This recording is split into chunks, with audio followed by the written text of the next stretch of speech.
하나님의 크신 은총이 하나님 앞에 나와 전심을 다해 예배한 우리 모든 성도님들 위해 함께하길 주님의 이름으로 축복합니다. 하나님은 온 마음을 다해 쏟아놓는 하나님의 자녀들의 그 기도를 듣고 계시는 줄 믿습니다. 온 마음을 다해 하나님의 말씀을 붙들며 순종하고자 도전하는 하나님의 자녀들의 삶을 선한 길로, 완전한 길로 인도해 가고 계시는 줄 믿습니다. 오늘 우리가 함께 샬롬 찬양대와 드린 그 고백과 같이 온 마음을 다해 주님을 섬기고 주님의 말씀을 붙들고 주님 앞에 나아간 우리 모든 성도님들이 되시길 주님의 이름으로 다시 한번 축복합니다. 우리 전후 좌우에 계신 분들에게 이렇게 우리의 마음을 함께 결단했으면 좋겠는데요. 온 마음 다해 주님 섬깁시다. 온 마음 다해 주님 섬깁시다. 자, 우리도 다시 한번 우리 고백할 텐데요. 우리 온 마음 다해 주님 사랑합시다. 온 마음 다해 우리 주님 사랑합시다. 온 마음 다해 우리 주님 사랑합시다. 아멘. 계속해서 우리는 향기로 남은 기도에 대한 주제를 가지고 또 성경의 믿음의 사람들의 기도를 함께 계속해서 또 나눠가고 있는데요. 오늘서부터 또 3주간은 이 따뜻함이라는 주제를 가지고 또 따뜻한 그 기도로 우리들에게 귀한 향기를 남겨놓은 믿음의 사람들의 기도를 함께 살펴보려고 합니다. 오늘은 특별히 아브라함이 이제 소돔과 고모라 땅을 위하여 중보기도하고 하나님 앞에 엎드린 그 기도의 내용을 함께 살펴보려고 하는데요. 제가 말씀을 준비하면서 보다 보니까 한 성읍을 향한 아브라함의 그 뜨거운 마음, 그 사랑의 마음이 이 기도에 담겨 있다라는 거 하는 것을 익히 알고 있었지만 이 아브라함의 기도를 시작하게 하신 하나님의 그 따뜻함이 먼저 눈에 들어오더라고요. 그리고 우리가 마음을 이렇게 쏟아놓을 수 있음은 그 쏟아놓는 마음을 받아주시고자 하시는 하나님의 마음이 먼저 있었기 때문에 우리는 그 마음을 붙들고 그 말씀을 붙들고 기도의 자리에 설 수 있다는 것을 말씀을 통해 깨닫게 되었습니다. 그래서 오늘은 우리가 이 아브라함의 기도를 바라보며 아브라함의 중보 기도의 그 열정적인 모습만 기억하는 것이 아니라 이 아브라함의 뜨거운 기도를 시작하게 하신 하나님의 그 마음과 이 아브라함의 기도 가운데에 하나님 당신의 그 마음을 가르쳐 주시는 하나님의 그 마음을 함께 배워갈 수 있는 이 시간이 되길 간절히 소망합니다. 우리에게 기도는 어떤 의미가 있을까요? 우리들은 기도의 자리에 나아가 우리들의 삶의 어려운 문제들, 아픈 부분들을 하나님께 기도하며 간구하고 주님께서 그 마음을 돌봐주시기를 구합니다. 삶의 어려운 문제들을 하나님께서 해결해 가주시기를 우리는 원하는 마음으로 기도의 자리에 설 때가 있어요. 자, 그런데 하나님께서 우리의 기도를 들으시는 이유는 하나님께서 그 기도를 들어주시겠다라고 먼저 우리들에게 그 마음을 보여주셨기 때문에 그렇습니다. 에레미야 33장 3절 말씀을 보면 너는 내게 부르짖으라 내가 내게 응답하겠고 내가 알지 못하는 크고 은밀한 일을 내게 보이리라. 아멘. 너는 내게 부르짖으라 말씀하셨습니다. 그렇기 때문에 우리는 부르짖어 기도하게 되고 그 부르짖어 기도하는 그 기도를 응답하신 하나님께서 내가 알지도 못했던 크고 은밀한 일을 우리들에게 보여주시는 그 놀라운 응답의 선물을 받아 누리고 살아가는 그 삶을 약속해 주셨어요. 그리고 시편 62편 8절 말씀을 보면 백성들아 시시로 그를 의지하고 그의 앞에 마음을 토하라 하나님은 우리의 피난처시로다 라고 말씀을 합니다. 우리의 피난처이신 하나님 앞에 나아가 마음을 토하고 시시로 하나님을 의지하라라고 하는 그 말씀을 힘입어 우리의 마음을 토해놓는 것을 원하시고 그 마음을 다 들으시며 하나님의 뜻을 이루어가고자 하시는 마음을 보여주셨기 때문에 우리는 기도의 자리에 설 수 있다라고 하는 것이죠.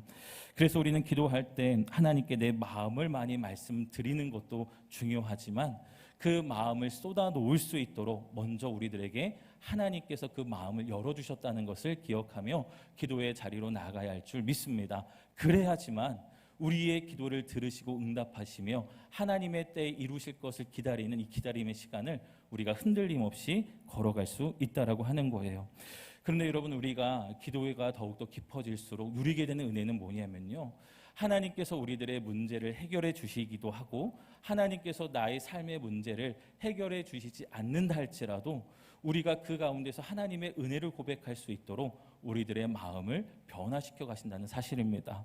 왜냐하면 내 삶의 문제의 해결을 답을 정해놓고 하나님 앞에 기도하는 것이 아니라 하나님께서 나에게 주신 답이 내가 걸어갈 가장 선한 길이요 완전한 길이다라고 하는 것을 믿으며 걸어갈 수 있기 때문에 그렇다는 거예요. 자, 그런데 이 기도 가운데 제가 앞서 말씀드렸듯이 우리들의 마음이 변하고 상황을 바라보는 시선이 바뀐다라고 말씀드렸습니다. 17세기 영국의 시인이자 성직자였던 조지 허버트는 기도라고 하는 시에서 기도를 이렇게 표현을 해요. 인간을 처음으로 돌아가게 하는 하나님의 숨결이라고 표현을 합니다.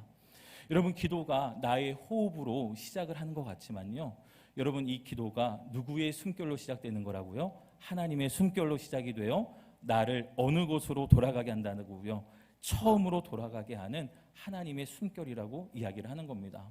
즉, 우리의 처음은 어떤 모습이었을까요?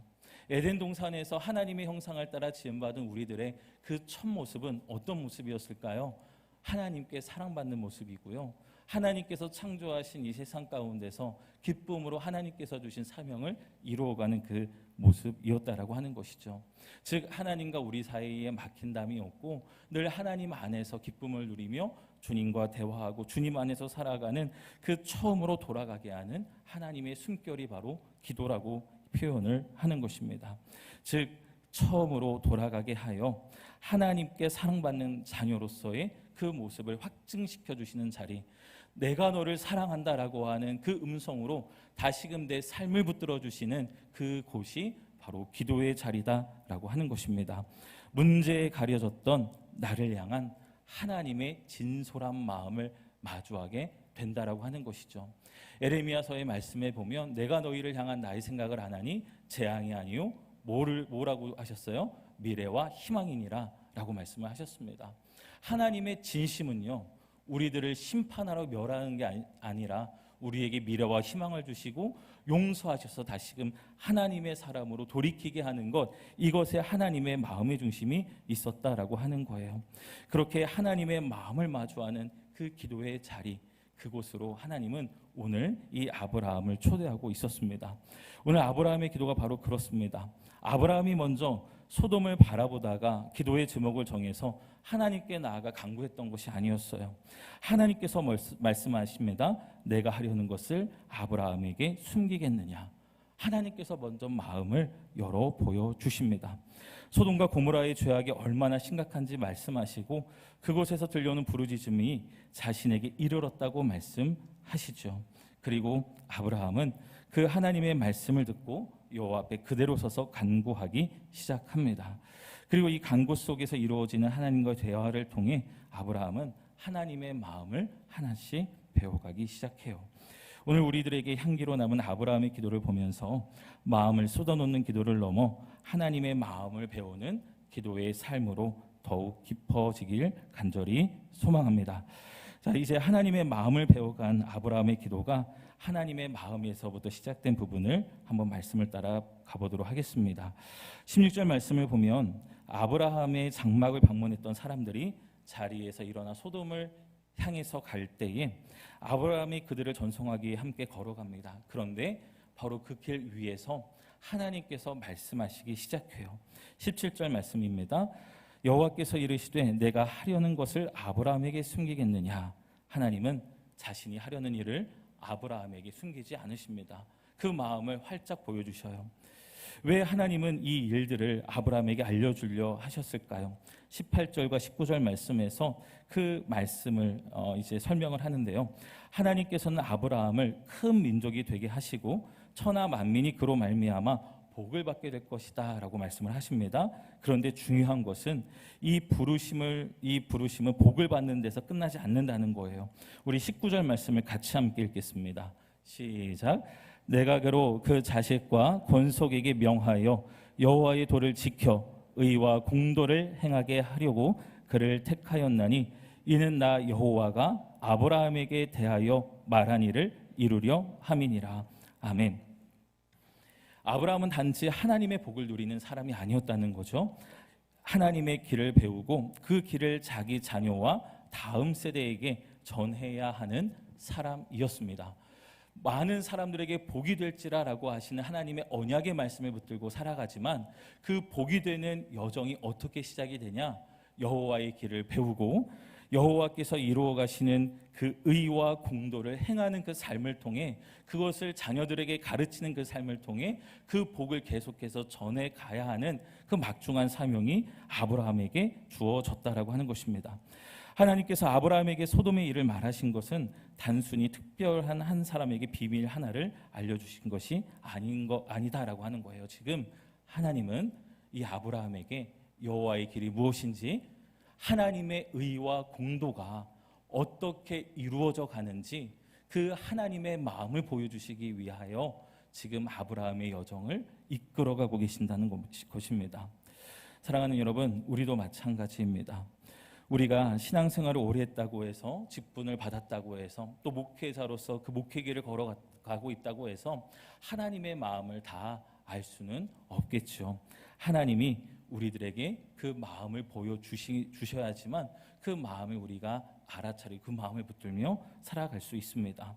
그래서 우리는 평생 말씀 앞에서 하나님의 마음을 배우고 그 배운 하나님의 마음을 품고 이 땅을 살아가는 하나님의 자녀들입니다.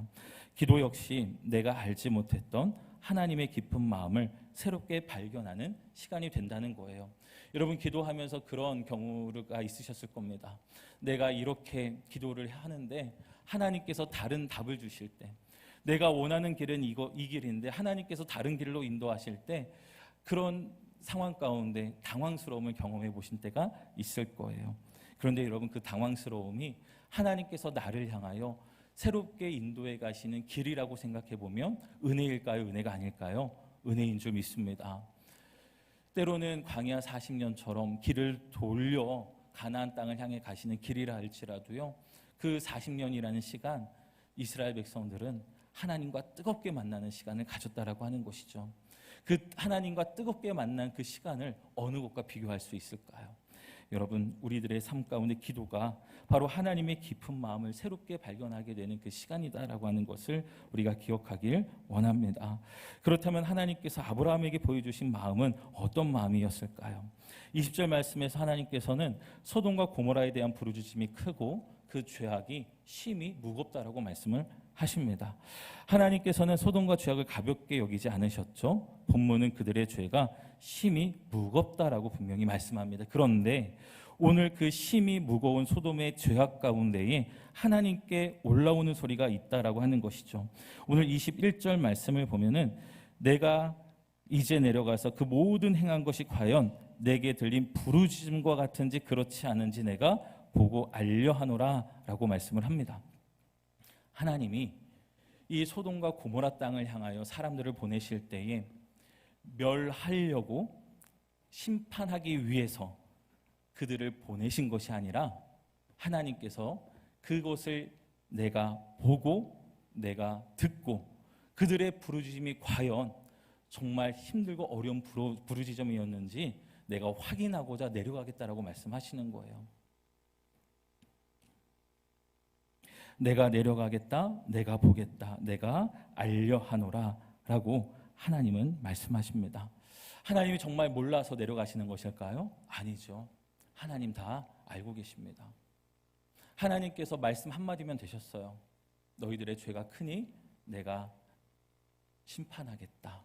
그냥 바로 회초리 들으셨으면 그만이었습니다. 그런데 오늘 하나님은 내가 내려가서 보겠다라고 말씀하시고 그 고통의 부르짖음이 어떤 부르짖음인지 내가 확인하여 보겠다라고 말씀하시는 거예요. 여러분, 이 하나님의 마음은 무엇일까요?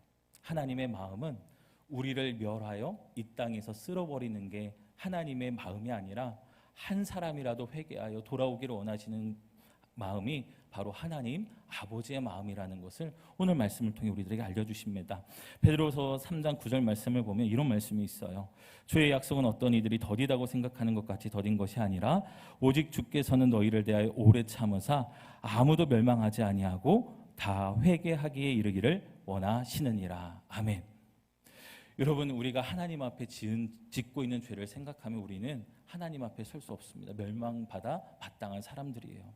그런데 여러분, 오늘 하나님께서 소돔과 고모라를 향하여 그의 사자들을 보내셨듯이 하나님이 친히 그 죄악이 가득한 땅으로 나아가셨듯이 우리에게 누구를 보내주셨습니까? 예수님을 보내주셨습니다. 할렐루야. 예수님이 이 땅에 내려오심은요, 이 땅의 울부짖음이 너무나 크기에 그것을 보고 한 사람이라도 회개하여 돌아오기를 원하시는 하나님의 그 뜨거운 사랑의 마음이 담겨 있다라고 하는 거예요. 하나님의 이 따뜻한 의로움은요, 성급하지 않는 판단을 이루어 가시는 하나님의 성품을 보여줍니다. 하나님의 판단이 성급하지 않다는 사실을 보여준다라고 하는 거예요. 하나님의 따뜻함은 죄를 죄가 아니라고 말하는 따뜻함은 아닙니다. 피해와 아픔을 덮어버리는 값싼 용서도 아니죠. 하나님은 분명 죄의 무게를 정확하게 달아보십니다. 동시에 고통받는 이들의 부르짖음을 외면하지 않으시고 그들을 용서하시고자 그 마음을 쏟으시는 분이 바로 하나님이세요. 들리는 이야기 하나만 붙들고 성급하게 판단하지 않으시는 그 하나님의 성품을 오늘 우리가 마주하게 됩니다. 기도의 자리로 나아가는 이 아브라함에게 보여주신 하나님의 이 마음을 우리가 붙들길 간절히 원합니다. 하나님은 성급하게 판단하지 않으셨어요. 성급하게 그 한 성읍에 대한 죄를 멸망받아야 할 죄라고 판단하지 않으셨다는 겁니다. 그런데 여러분, 우리들의 삶은 어떨까요? 우리는 내려가 보지도 않고 알아보지도 않고 보지도 않고 타인에 대하여 얼마나 많은 성급한 판단과 정죄를 하고 있는지 몰라요. 우리는 그 사람에 대하여 내려가서 만나지도 않은 채 그 자리에서 그 사람의 삶을 판단하고요, 모든 것들을 다 계산하는 우리들의 모습을 마주하게 됩니다. 여러분, 우리가 기도의 자리로 나아갈 때 우리가 다른 사람들을 판단하는 그 언어가 아니라 내가 내려가서 보겠고 그 부르짖음 보겠다라고 하시는 그 하나님의 마음을 품고 설 수 있게 되길 간절히 소망합니다. 우리의 기도의 자리가 바로 하나님의 마음을 품고 기도하며 나의 그 정죄와 날카로운 언어들을 다 성령의 불로 태우고 하나님이 가시는 그곳에 나의 발걸음을 함께 포개어갈 수 있는 저와 여러분들이 되길 주님의 이름으로 축원합니다. 이것이 바로 아브라함을 기도의 자리로 초청하시는 하나님의 따뜻한 마음이었어요. 하나님께서 이제 아브라함에게 자신의 마음을 쏟아 보이시면서 내가 저 성읍을 향하여 내려가겠다라고 말씀하실 때 아브라함이 어떻게 믿음으로 반응했을까요? 그 이야기를 한번 보도록 하겠습니다. 오늘 22절 말씀을 같이 함께 읽겠습니다. 시작. 그 사람들이 거기서 떠나 소돔으로 향하여 가고 아브라함은 여호와 앞에 그대로 섰더니. 아멘. 여러분, 소돔은요 지금 아브라함의 조카 롯이 살고 있는 땅이었어요. 그리고 아브라함과 롯이 헤어질 때에 그 땅이 얼마나 비옥한 땅인지 아브라함은 익히 알고 있었습니다. 아브라함은 롯을 생각할 수도 있었어요. 그리고 아브라함은 그 땅이 여호와의 동산과 같더라라고 했던 그 당시의 감정을 가지고 있었을 것입니다. 그럼에도 불구하고 아브라함에게 들려지는 소식은 소돔과 고모라 땅이 얼마나 하나님 앞에 패역한 성읍으로 변해 있었는지에 대한 소식을 다 알고 있었을 거예요. 그 땅은 동성연애가 성행해 있었습니다. 하나님을 떠난 사람들이 가득한 성읍이었어요. 그 땅 가운데 정말 회복을 꿈꿀 수 있을까라고 생각을 해보면 정말 절망의 땅이었고 회복의 그 기미가 보이지 않는 땅이었거든요. 제가 아브라함이었다면 하나님께서 그렇게 소돔과 고모라 땅을 향해 가실 때 그래, 이제 때가 되었구나, 하나님께서 그 심판을 이루어 가실 때가 되었구나, 그래 하나님께서 하시겠지 하고 하면서 그냥 돌이켰을 것 같아요. 그런데 여러분, 놀랍게도 아브라함은 자신의 처소로 돌아간 것이 아니라 여호와 앞에 그대로 섭니다.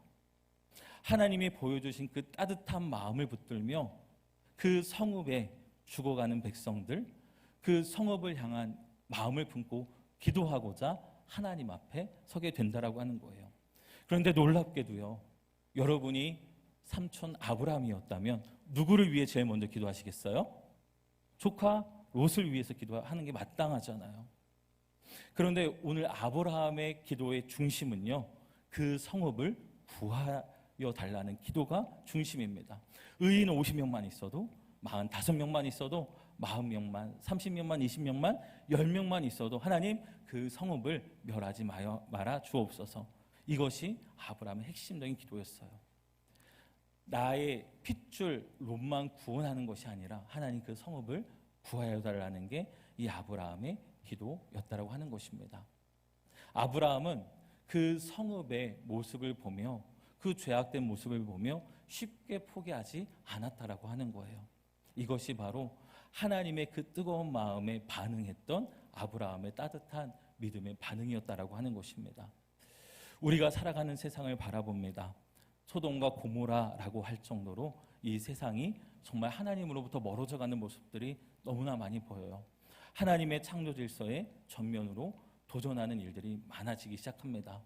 이제 AI라고 하는 인간이 만들어낸 인공지능을 가지고 사람들은 편리한 삶을 꿈꾸지만 또 다른 하나의 가상의 인류를 창조해내고 있다라고 어떤 사람들은 이야기를 하더라고요. 하나님이 하실 일들을 인간이 대신할 수 있다라고 하는 이 세대를 우리가 살아가고 있다는 거예요. 바벨탑을 쌓았던 그 사람들처럼 오늘날도 인류는 바벨탑을 쌓아가고 있는 것처럼 보입니다. 자, 그런데 그런 상황 가운데 우리가 살아가고 있는 이때에 이 무너지는 소돔과 고모라를 향하여 하나님의 마음과 눈길이 향하고 있는 소돔과 고모라를 향하여 우리가 심판받아 마땅해야 할 성읍이다라고 하면서 돌아서야 될까요? 아니라고 하는 겁니다. 여러분, 성읍을 위하여 소돔과 고모라처럼 변해가는 이 땅을 위하여 정말 하나님께 멈추어 서서 기도할 수 있는 저와 여러분들이 되길 간절히 소망합니다.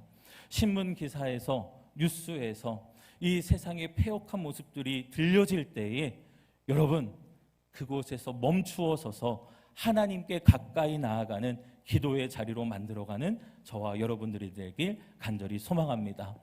유대인의 지혜를 또 다룬 그 글들을 보다 보니까 이런 글이 있더라고요.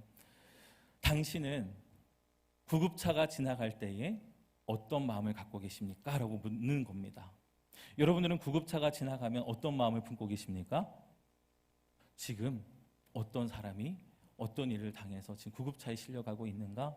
얼마나 당황스러울까? 기도해야 된다라고 하는 거예요. 함께 그 위급함이 들려올 때 그 자리에 멈추어 서서 잠깐이라도 하나님께 기도할 수 있는 기도의 마음을 품어야 된다라고 이야기를 하는 겁니다. 그런데 운전하시는 분들 다 아시잖아요. 길이 꽉 막혀 있을 때 뒤에서 구급차 소리가 들려오면 우리는 길을 다 터줘야 됩니다. 그런데 제가 영상을 보다 보니까 구급차는 빨리 가야 되는데 길을 비켜주지 않고 교차로에서 계속해서 그 진행을 하는 차들의 모습을 보면서 정말 가슴이 아팠어요.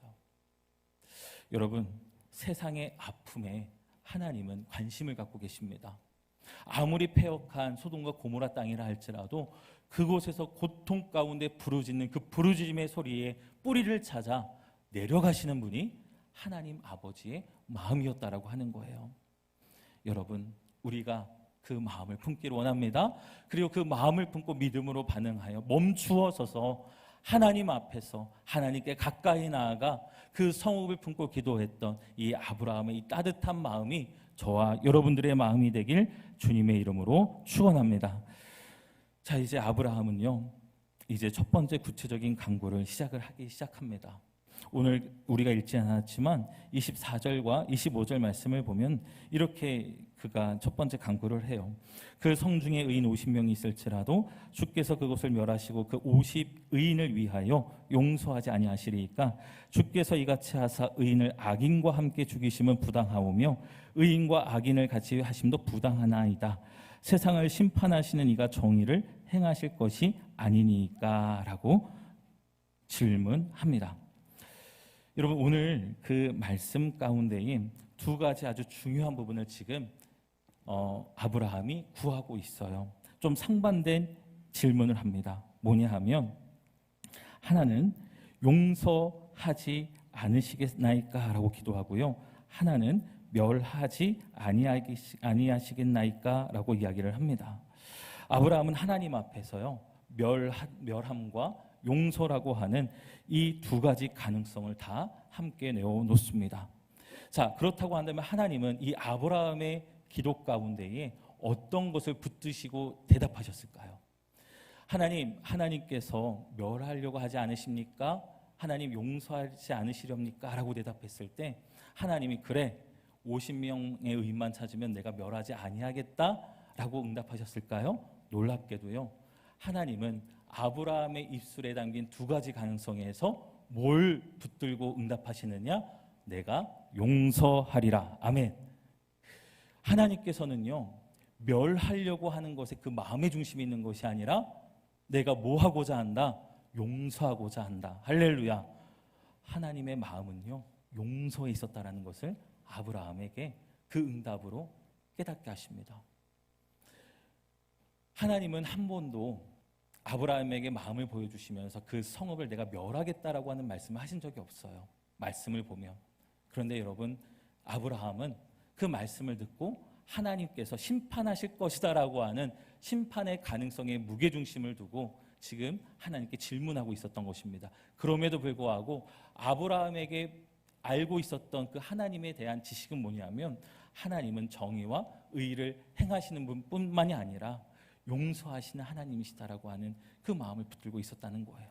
그런데 하나님은 멸함과 용서라고 하는 두 가지의 가능성을 두고 간구하는 또 질문하는 이 아브라함의 그 말 속에서 용서라고 하는 단어를 붙들고 답을 주신다라고 하는 것입니다. 하나님은 처음부터 당신의 마음을 용서하리라라는 말씀으로 보여주셨어요. 그러나 아브라함은 그 말씀을 충분히 따라가기보다 다시 심판이 어디까지 유예될 수 있는지를 묻기 시작을 합니다. 다음 질문서부터 의인 45명, 40명, 30명, 20명, 10명을 구하는 이 아브라함의 기도를 보면 용서라는 단어가 사라지기 시작을 해요. 어떻게 이야기를 하냐 하면은 우리가 28절 말씀을 보면 45명을 찾으면 멸하지 아니하시리까라고 이야기를 하고요. 30명을 찾으시면 어찌하려 하시나이까? 또 20명을 찾으시면 어찌하려 하시나이까라고 하면서 하나님께 계속해서 이 멸하다라고 하는 이 생각의 틀 가운데서 하나님께 계속해서 질문하고 있는 겁니다. 그런데 하나님께서 아브라함의 그 묻는 질문 속에서 대답을 하시죠. 뭐라고 답하십니까? 내가 멸하지 않으리라. 내가 멸하지 않으리라 라고 말씀을 하세요. 하나님은 왜 여기서 내가 용서하리라라는 말씀을 끝까지 주시지 않으셨던 것일까? 저는 그렇게 이 부분을 해석을 했습니다. 이 용서하리라라고 하시는 그 첫 번째 말씀을 붙들고 아브라함이 기도하기를 원하셨고 또 하나님께서 나중에 하나님께서 어떻게 하시느냐? 하나님께서 말씀하신 대로 어디를 향해 가실까요? 소돔과 고모라를 향해 가십니다. 긍휼의 마음을 품고 가시는 거예요. 내가 멸하는 것이 우선이 아니라 내가 가서 보고 듣고 내가 판단하려고 한다라고 하시는 그 말씀을 지켜가시고자 그냥 하나님께서 가시던 길을 가시는 그 모습을 우리들에게 보여주십니다. 오늘 말씀 가운데서 하나님께서 한계를 지으신 것이 전혀 아니에요. 누가 한계를 지었나요? 아브라함이 한계를 지읍니다. 50명, 45명, 30명, 20명, 그 다음에 10명까지 내려가게 되죠.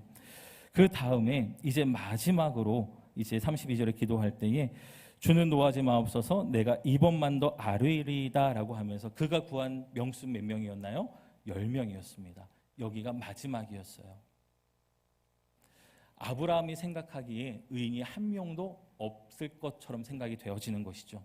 그런데 여러분, 의인을 찾고자 하면 의인을 우리가 찾을 수 있을까요? 찾을 수 없겠죠. 의인은 없으되 하나도 없다라고 하나님 말씀하십니다. 우리가 의인이어서 의인됨으로 의인이어서 우리가 찾게 되어지는 것이 아니라 하나님께서 의인으로 인정해 주셔야지만 우리는 그때 비로소 의인으로 인정받아 하나님의 은혜를 누리며 살아갈 수 있는 삶이 된다라고 하는 것이죠. 어떻게 보면은 아브라함은 이 기도를 통해서 두 가지를 배워가는 것 같아요. 하나는 이 세상에 내가 찾고자 하는 의인은 없다라고 하는 것입니다. 내 기준에 내가 생각하는 그 판단의 기준에 의인은 없다라고 하는 것을 배워가게 되고요. 또 두 번째로는 하나님은 참 인내하시고 나의 모든 기도를 들어주시는 하나님이시다라고 하는 것을 이 기도를 통해 배우게 된다라고 하는 것이죠.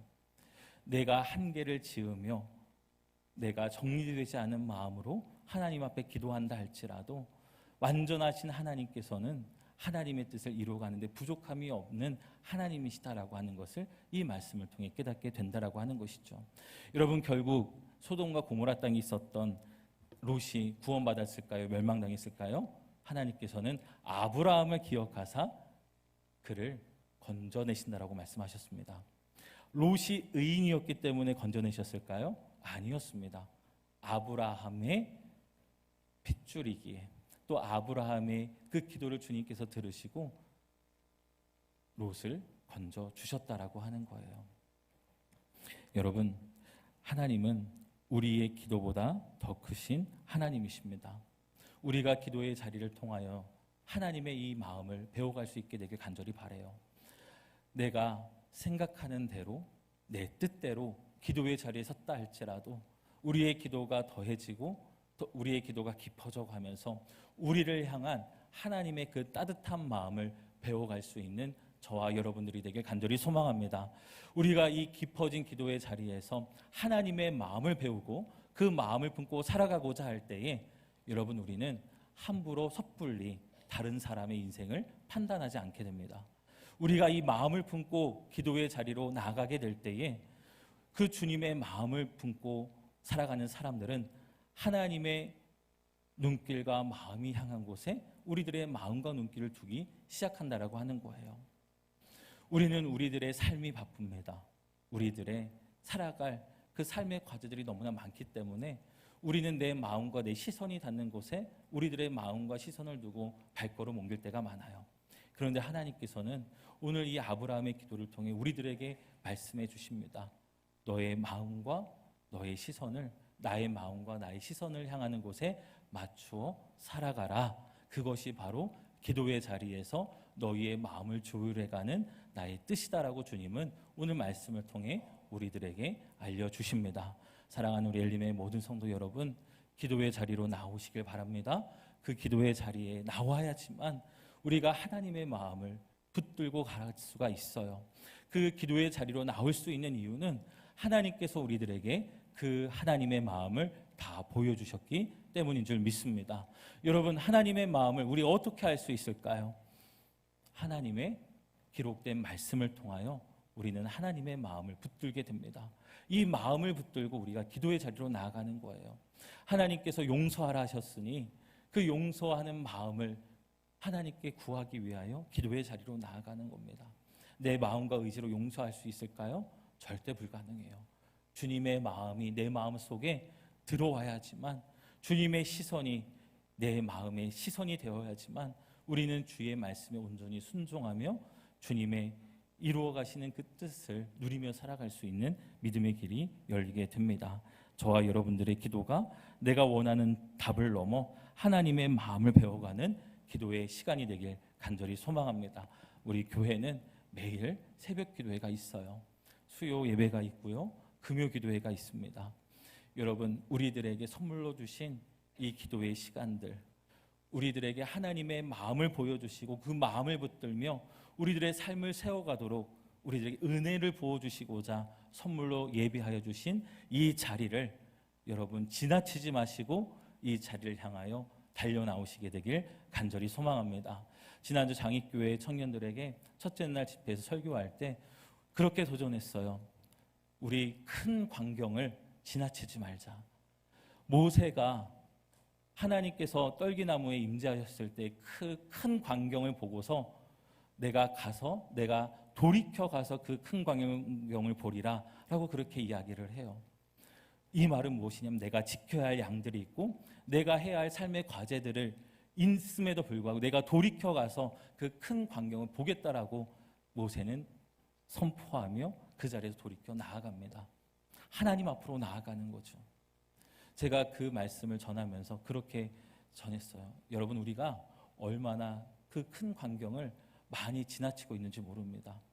하나님은 날마다 우리들에게 그 떨기나무에 임재하신 그 사건처럼 우리들을 만나기 위하여 거룩한 땅을 예비해 두셨는데 우리는 얼마나 내 삶의 문제와 내 삶의 시간에 쫓겨 그 큰 광경을 지나치는지, 하나님이 임재하시는 거룩한 땅, 거룩한 시간을 얼마나 지나치며 살아가는지 모릅니다. 그러니 우리 그 큰 광경 앞에 돌이켜 하나님 앞에 나아갑시다. 하나님의 마음을 붙들고 하나님의 그 마음을 배워가는 그 기도의 시간, 그 거룩한 자리를 놓치지 않는 우리 모든 엘림의 성도님들이 되길 주님의 이름으로 축원합니다. 기도하겠습니다.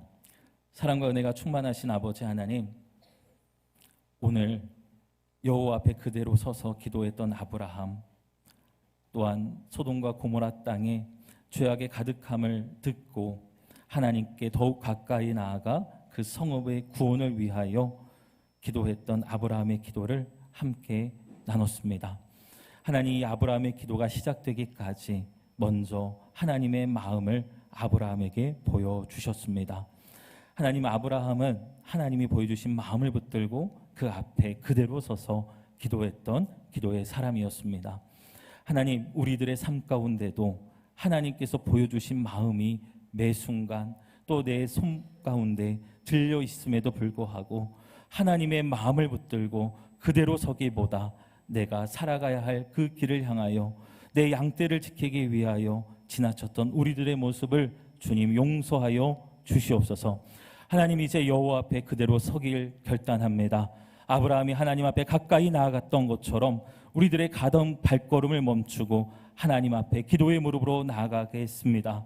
모세가 그 큰 광경을 향하여 돌이켰던 것처럼 우리 엘림의 모든 성도들, 그 큰 광경을 지나치는 사람들이 아니라 하나님의 거룩한 땅을 향하여 하나님의 인자하심이 있는 그 시간을 향하여 돌이켜 나아가는 우리 모든 엘림의 성도들 될 수 있도록 인도하여 주옵소서. 하나님은 기도하는 사람에게 하나님이 열어가시는 미래와 희망의 길을 열어가고 계시는 줄 믿습니다. 하나님, 우리들의 기도의 문이 막혀 있다고 좌절하고 낙심해 있을 것이 아니라 처음 행위를 도전하며 하나님께서 부어주실 은혜를 누리며 살아가는 우리 모든 성도들 되게 하여 주옵소서.